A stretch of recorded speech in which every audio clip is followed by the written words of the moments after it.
Shalom, we're here in Brussels at the EJA annual conference, and many topics are being dealt with here today. Anti-Semitism, the state of European Jewry. One of the hot topics is the situation in the UK.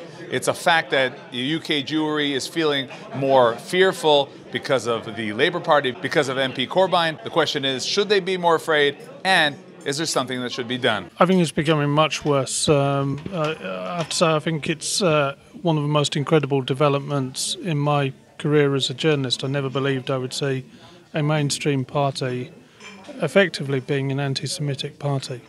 And, a party that could end up as the government of Britain. I don't relate entirely well to some of the representatives of that part of the Labour Party, but I do stress there are many people in the Labour Party who don't share such anti-Semitic views and certainly are good on issues such as Israel as well. So I do make a distinction between the two. British Jews are very concerned about their future, and we're particularly concerned in the light of events that we've had this summer where it's really been revealed the extent to which Jeremy Corbyn himself has personally engaged in anti-Semitic conduct over decades. Do you define today Corbyn as an anti-Semite? I'd always resisted saying that he was, but he has never taken the opportunity to actually either challenge anti-Semitism or indeed speak out against it. So on the basis of that, as it's been said before, it just takes for good people to do nothing for evil to triumph. The fact that we have the Labour Party in this sort of position has been absolutely stunning, and it's been really an ongoing story now for 3 years. Many of my friends and neighbours are Jewish, and they face this threat on a daily basis.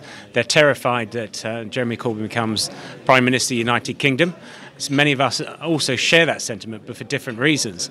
So we want to ensure that he not only does not become Prime Minister of the United Kingdom, but also we want to work to ensure that the Labour Party reforms itself, looks at what it's doing, looks at what is allowing to happen, and actually change the processes so that people aren't able to make anti-Semitic comments and simply carry on claiming to represent the Labour Party. Labour is still getting a lot of support. In normal circumstances, a party which doesn't deal with these sorts of views would become toxic. But having said that, I think it is having an impact because the Conservative government is in such a bad way. In normal circumstances, an opposition party would be a long way ahead, and Labour can't get ahead of them. And I think it's the anti-Semitism issue that's doing that. In the last week, we've reported the Labour Party to the police, which is now investigating anti-Semitic hate crime within the Labour Party. We don't see anything that Jeremy Corbyn can do. It is too far now. He is an anti-Semite. You cannot ask an anti-Semite to clear out anti-Semitism in his political party. So we don't see how Jeremy Corbyn can be part of the solution. Is it a personal issue? Is it Corbyn himself, or is it the whole party? I think it's Corbyn and the factions around him. Now, Corbyn always says, so I have to be careful, Corbyn always says he's not anti-Semitic. Some of the comments he has made in the past certainly appear to be that. There's a lack of willingness to deal with it.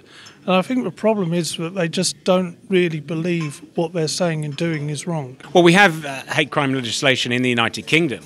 But in regards to some of the comments that are made by his supporters, often either anonymously or by people who claim that they're saying it on behalf of the leadership, though not directly sanctioned or allowed to do so, they're the people that we need to tackle and focus upon.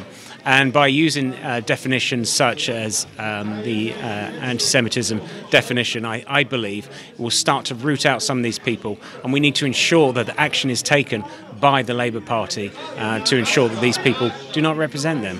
It's very strange to be here at a conference in Brussels talking about the bad situation that we have in the UK. For a very long time, we watched as mounting far left, far right and Islamist extremism crossed Europe and caused immense distress and also emigration within Jewish communities.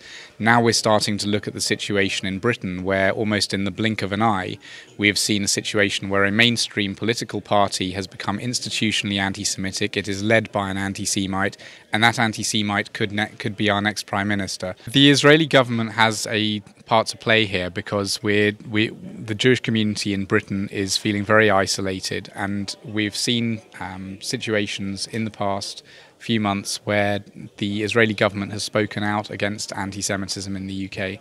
And any help that the Israeli government can bring in highlighting the issue, I think, would be important.